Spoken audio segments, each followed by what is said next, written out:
The Karathi delegation had seen many species across the galaxy, but none quite like the humans.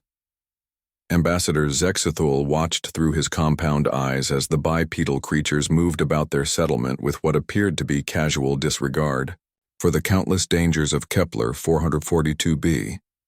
The planet was classified as a Class 7 death world by the Galactic Council, a place where even the most hardened warriors feared to tread. Yet here were the humans, their young ones running freely through areas where Karathi soldiers would require full combat armor. Children, they called them.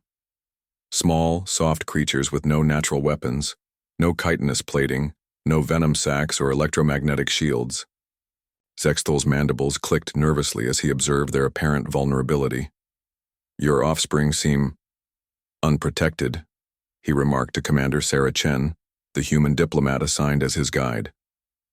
Chen smiled, a peculiar expression that Zextul had learned indicated amusement rather than aggression. "They're tougher than they look, all human children are." The statement puzzled him. How could such fragile beings survive on a world where the very air was toxic to most galactic species? The trees here secreted acid that could dissolve Karathi exoskeletons in minutes. The local predators were nightmare fuel, 12 foot tall, beasts called dire stalkers with razor-sharp claws and hide thick enough to deflect plasma rounds. As if summoned by his thoughts, a thunderous roar echoed through the settlement. Panic should have ensued. Evacuation protocols should have activated. Instead, Zextul watched in horror as the human adults merely looked up with mild concern, and the children barely paused their games. "Stalker breach in Sector 7, came a calm voice over the communication system. "Standard protocols in effect." Standard protocols? Zextul's mind reeled. On any civilized world, a dire stalker incursion would prompt immediate military response and civilian evacuation. Here, it seemed to be Tuesday. Through the settlement's edge, he saw it. A massive dire stalker, its obsidian hide gleaming in the alien sunlight, had broken through the perimeter fence. The beast's 6 eyes locked onto the nearest target, a small human child, no more than 7 solar cycles old, who had been collecting flowers near the breach point. Time seemed to slow. The beast's powerful haunches coiled like compressed springs. Its maw opened, revealing rows of teeth designed to shred armored prey. Every instinct Zextul possessed screamed that he was about to witness the brutal death of an innocent. The dire stalker lunged. But instead of fleeing or freezing in terror, the small human did something that defied every piece of data in Zextul's vast xenobiological database. She stepped forward. The child, barely reaching Zextul's thorax in height, planted her feet and raised her tiny hands. As the 1,000-pound predator bore down on her with lethal intent, she shouted a single word that would later be studied by xenolinguists across the galaxy. "No." The word wasn't just vocalized, it was projected with an authority that seemed to emanate from the very core of human evolution. The dire stalker, apex predator of a death world, a creature that had never known defeat, suddenly found itself skidding to a halt mere inches from the child. What happened next would be replayed in Galactic Council chambers for generations.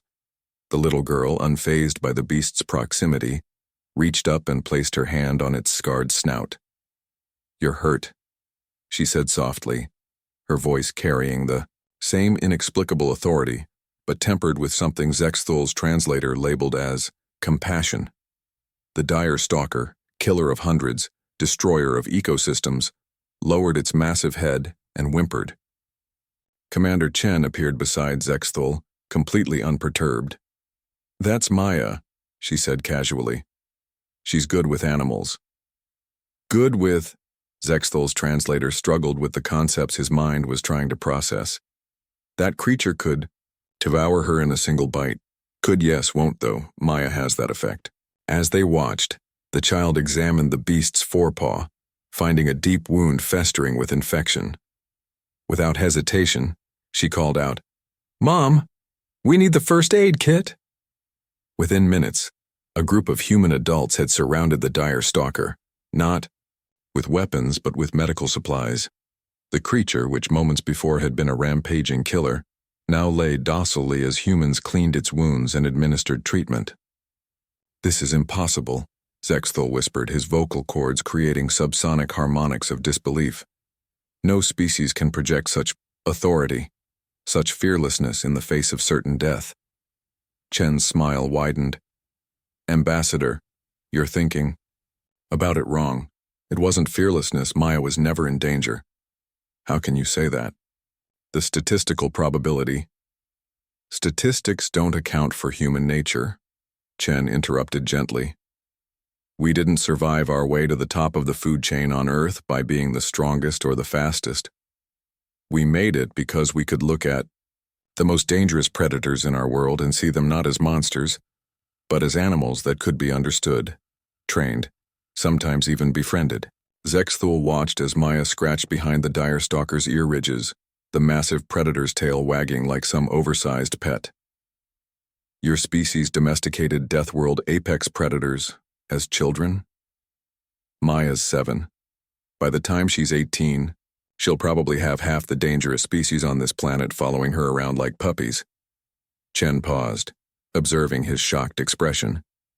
"That's just what humans do, Ambassador. We don't see monsters, we see potential friends who haven't been properly introduced yet." The implications hit Zexthul like a plasma bolt to the cortex.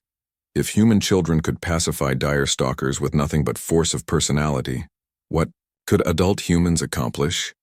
What had the galaxy been so afraid of when they'd quarantined humanity to their Deathworld colonies? As he watched Maya lead the now docile predator toward the settlement's veterinary facility, followed by a parade of laughing human children eager to help, Zexthul realized that the Galactic Council's greatest mistake hadn't been underestimating human military might or technological prowess. They had underestimated human compassion, and that, he suspected, was about to change everything. The beast that had lunged for a human child walked peacefully into the sunset, its new pack of small human companions chattering excitedly about their newest friend. Behind them, a Karathi ambassador began composing the report that would reshape galactic civilization. The age of fear was ending. The age of friendship had begun. And it all started with a 7-year-old girl who said no to a monster and meant it.